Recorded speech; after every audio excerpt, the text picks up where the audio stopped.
फाल्गुन मास के शुक्ल पक्ष की एकादशी तिथि को रंग भरी एकादशी के नाम से जाना जाता है। ऐसे तो सभी एकादशी का संबंध भगवान विष्णु से है, लेकिन ये इकलौती एकादशी है जिसका संबंध भगवान शिव से है। रंग भरी एकादशी के दिन भगवान श्री हरि विष्णु के साथ आंवले के पेड़ की पूजा भी की जाती है। ऐसी मान्यता है कि आंवले के पेड़ में श्री हरि भगवान विष्णु का वास होता है। रंग भरी एकादशी के दिन भगवान शिव और माता पार्वती की पूजा काशी विश्वनाथ वाराणसी में होती है।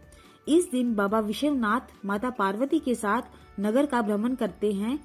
इस त्योहार के दौरान खूब रंग गुलाल उड़ाए जाते हैं।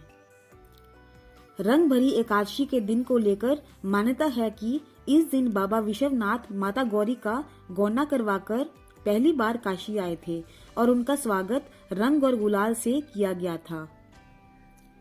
हिंदू पंचांग के अनुसार फाल्गुन मास के शुक्ल पक्ष की एकादशी तिथि का आरंभ 13 मार्च रविवार सुबह 10:21 पर होगा और समापन 14 मार्च सोमवार दोपहर 12:05 पर होगा।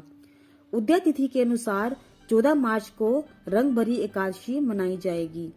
रंग भरी एकादशी का शुभ मुहूर्त दोपहर 12:07 से दोपहर 12:54 तक है।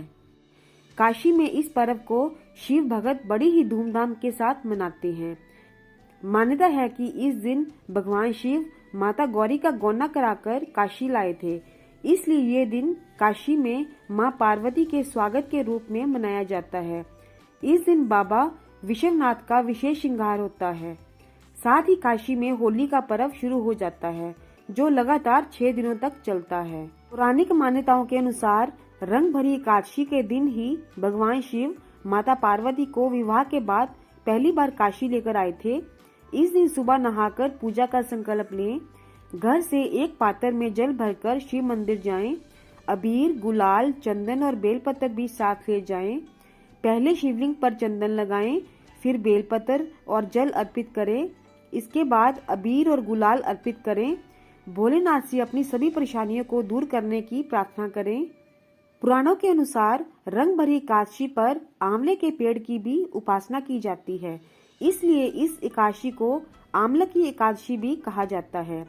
इस दिन आंवले के पूजन के साथ ही अन्नपूर्णा की सोने या चांदी की मूर्ति के दर्शन करने की भी परंपरा है। रंग भरी आंवला की एकादशी महादेव और श्री हरि की कृपा देने वाला संयुक्त पर्व है। मान्यता है कि इस दिन पूजा पाठ से अच्छी सेहत और सौभाग्य की प्राप्ति होती है। रंग भरी एकादशी के दिन ब्रह्म मुहूर्त में उठकर स्नान आदि कर लें और फिर व्रत का संकल्प लें। यदि शिव मंदिर जाना संभव ना हो तो घर के मंदिर में भगवान शिव और माता पार्वती की तस्वीर रखें। उनके समक्ष घी का दीपक जलाएं। अब भगवान शिव और माता पार्वती को फल, बेलपत्र, कुमकुम, रोली, पंचमेवा और अक्षत अर्पित करें। माता गौरी को 16 श्रृंगार भी भेंट करें। इसके बाद भगवान को रंग गुलाल अर्पित करें। दीपक और कपूर से आरती करें। भगवान को भोग लगा लें और फिर घर के सभी सदस्यों को प्रसाद वितरित करें। प्राचीन काल में चित्रसेन नामक राजा था।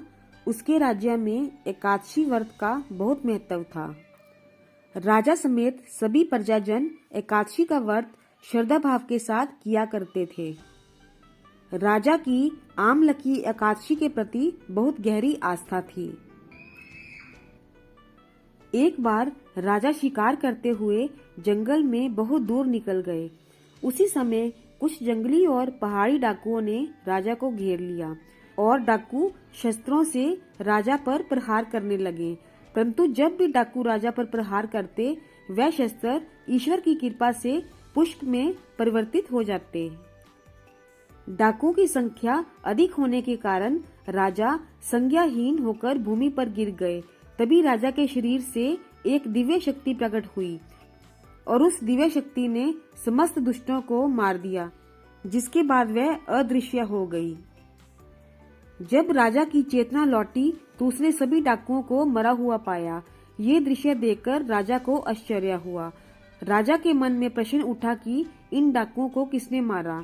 तभी आकाशवाणी हुई कि हे राजन, ये सब दुष्ट तुम्हारे आमलकी एकादशी का व्रत करने के प्रभाव से मारे गए हैं।